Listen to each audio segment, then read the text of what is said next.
Hello friends, today I'm going to try to shed some light on a critical issue that oftentimes actually goes unnoticed but has profound implications for families that are undergoing the divorce process or divorce proceedings, and that is parental alienation. That's right, this phenomenon where one parent manipulates a child to reject the other parent can have devastating effects not only on the child but on the entire divorce process. Parental alienation can also escalate the conflict between the parties. It can prolong legal battles and it can deepen already raw wounds between the parties. When a child is influenced by one parent to either harbor ill will or fear against the other parent, it creates an atmosphere of distrust and animosity, and it makes it really challenging for the parties in that type of case to reach an amicable resolution. Moreover, the toll on the child can be severe if they are exposed to parental alienation. It can cause long-term psychological harm on the child, and it can strain the parent-child relationship irreparably and sometimes forever. So stay tuned. Welcome back to the Divorce Broadcast. My name is Manny Segarra, coming to you from Miami, Florida.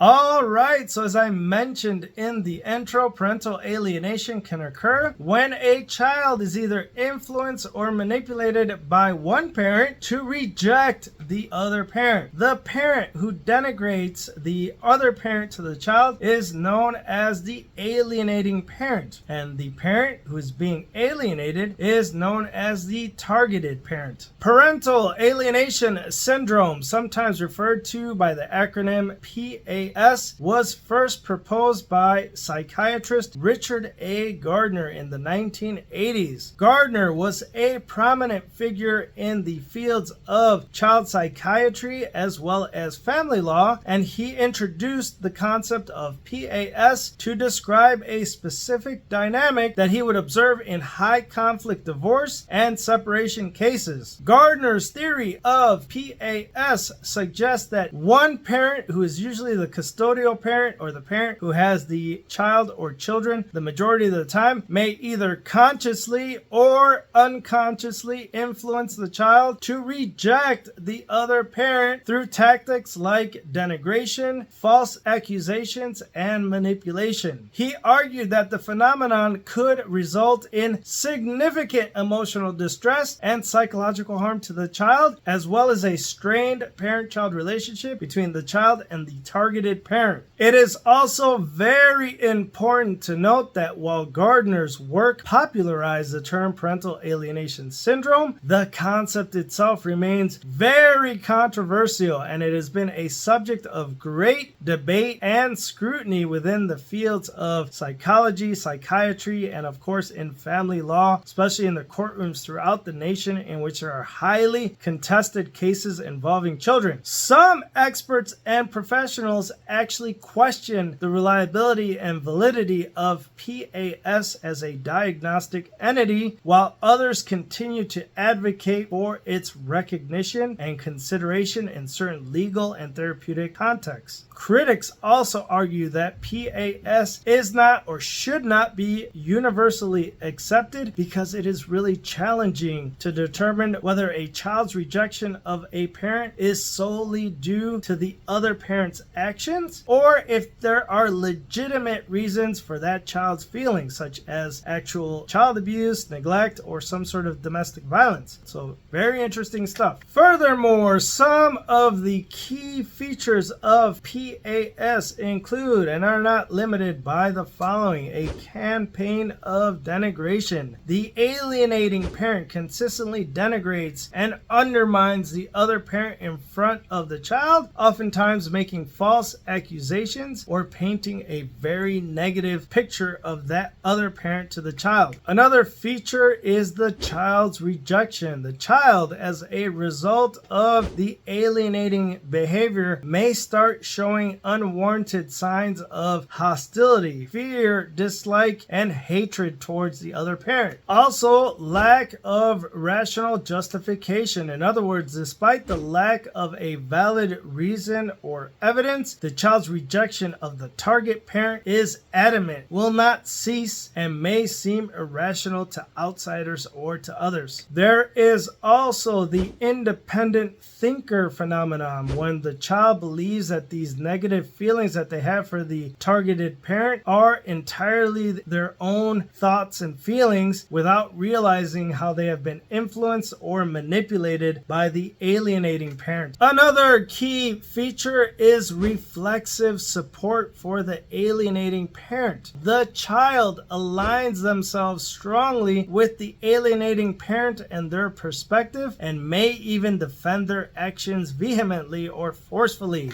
The final key feature that at least we will mention on this video is the absence of abuse or neglect. Remember that PAS is not applicable when there are genuine reasons such as abuse or neglect that could justify a child's negative feelings towards another parent. So this is where some of the controversy is. The issue of PAS becomes very unclear and is, according to the literature, not applicable. Up next, we're going to try to give some examples of conduct that may be seen as parental alienation, kind of like a what to be on the lookout for list. These examples also illustrate how parental alienation can take different shapes and forms. Recognizing and addressing these behaviors early on is crucial to mitigate the potential harm that is caused to the child and promote a healthier family dynamic. The first example of parental alienation is negative comments and criticism. That's right, when the alienating parent consistently makes negative comments about the targeted parent in front of the child. Some examples include, your dad never pays child support and now we have to sell the house. Or if a father tells their daughter that her mom is unfit to be a mother, that she works too much and that she's always been crazy. Or that a mom tells the children that their father will not take as good care of them as she would. All of these negative comments consistently can have a negative influence on the child or children. Another example of behavior that may be considered parental alienation is when the alienating parent makes false accusations or false allegations against the targeted parent, such as claiming that the targeted parent is either abusive, neglectful, or dangerous to the child's well-being. Lying about the targeted parent's custody rights, such as telling the child that the targeted parent doesn't have any custody rights or doesn't want to see them. Falsely accusing the targeted parent of substance abuse. Another example is blaming everything that goes wrong on the targeted parent. We can't have fun anymore because your dad or your mom is the reason that we can't be happy. These accusations are often unfounded, but they can really influence the perception that the child has about the targeted parent. Likewise, the alienating parent may intercept communications between the targeted parent and the child, such as phone calls, text messages, video chats. The alienating parent may also monitor the children as they speak to the targeted parent. The alienating parent may also discourage or obstruct the child from communicating with the targeted parent. Why do you have to call your dad now? We're about to sit down and watch a movie. Why do you got to call your mom now? Why is she interfering with dinner time? If the targeted parent sends either gifts or cards, the alienating parent may destroy that information so the child doesn't even know that he or she received this gifts from the targeted parent, and preventing the child from experiencing the other parent's affection. One of the more pronounced examples of parental alienation may be when the alienating parent undermines the authority of the targeted parent by either contradicting the rules and or the decisions of the targeted parent in front of the child or children, or they may make the targeted parent seem either ineffective or irrelevant in front of the children. The need for the children to have a solid relationship with both sets of parents is not even acknowledged. They may even refer to the targeted parent by their first name instead of calling them mom or dad. It shows a complete lack of respect for the targeted parent, and it calls into question their role in the children's lives. The alienating parent may call into question the credibility of the targeted parent. Oh, your mom, she lies all the time. Or, oh, your dad, you'll never be able to trust them because they've lied to us since you've been alive. They may may call into question the competence of that parent. Your dad is a failure in life. Remember when your mom used to mess up all the time? She's never going to be a good parent because she never makes good decisions. The alienating parent may actually sit the children down and grill them, interrogate them when they come home from visiting the targeted parent, demanding details of every single thing that they did, making the children feel uncomfortable and uneasy. And in really bad situations, the alienating parent may walk around the home with a camera on and film every interaction that the targeted parent has with the children at the marital home. It is a very uncomfortable thing, and it undermines the authority of the targeted parent in the eyes of the children. Limiting contact can also be a big indicator of parental alienation. The alienating parent may actively try to limit or altogether prevent the children's ability to have contact and exercise time sharing with the targeted parent. The alienating parent may try to either schedule activities or appointments during the targeted parent's visitation time to discourage the children from exercising that visitation with the targeted parent. The alienating parent may engage in behavior like abruptly moving. They may move apartments to a different town or different city or different state without letting the targeted parent know. The alienating parent may engage in extensive litigation against the targeted parent so that there is no formal time-sharing schedule established. In Florida, now that there has been an amendment to the parenting plan statute, there is a presumption that it is equal time sharing, and you still see examples of alienating parents or a parent who wishes to alienate the children from seeing the targeted parent trying to interfere with that parent's time sharing despite the fact that there is that 50-50 or equal time sharing presumption. The alienating parent may ask the child whether they want to see the alienated parent and abide by what the child says no matter the age or maturity of the child. One of the other interesting examples of limiting contact is that when the alienating parent does allow for the child to go with the targeted parent, the alienating parent starts to call or message the child or children incessantly, constantly trying to find out where they are, where they've been, are they having fun, interfering with the targeted parent's time sharing even when the children are with the targeted parent. And the final example that we're going to discuss today relating to behaviors that could be construed as parental alienation has to do with creating loyalty conflicts, and this is some pretty bad stuff. The alienating parent puts the children in a position of a loyalty conflict by pressuring them to choose sides or pressuring them to demonstrate exclusive loyalty to the alienating parent by using either guilt or emotional manipulation. The alienating parent teaches the children not to obey the targeted parent. They tell the children what's going on in the separation, including graphic details about the litigation process. The alienating parent may sit the children down and say to the children, "You need to decide if you love me more than you love your mom or your dad. You cannot be close to both of us." That is awful, and it puts the children in the middle of the dispute. The alienating parent may tell the children, "Hey, we had this special time together. Please don't tell your mom or please don't tell your dad. It's our secret." And they wouldn't understand, so they try to get the children on their side. The alienating parent may tell the children, "Your mom or your dad did something terrible. I won't tell you what it is. Just know that it's not good. I'll protect you from that." And finally, the alienating parent may try bribery. They may say, "If you spend more time with me or if you agree with everything that I say, I will buy you whatever you want." They can use things such as fur babies. They'll offer to buy them a phone or video game, something like that, in order to obtain their loyalty. All right, so before we sign off on our video today regarding parental alienation, we would love to hear comments from all of you about other different examples of behaviors that some of you have either experienced or consider to be examples of parental alienation. I know that we didn't cover all of the examples, but I thought we should hit some of the main ones that appear often in these highly litigated cases. Also know that in a very near future, we're going to give examples of parental alienation narratives as well as discuss some of the long-term effects that parental alienation will have on children. So stay tuned for all of that. But before we officially wrap up the show, please note that we are going to provide some links with some literature and information about parental alienation and parental alienation syndrome so that anybody interested can do some research on the topic. In the meantime, if any of you know anyone that may find this information useful, please have them look us up at www.segarralawfirm.com. We have offices in Miami and Orlando, Florida. Se habla español. Please do us a favor and like this video, subscribe to the Divorce Broadcast, and we will catch you all soon. Thank you.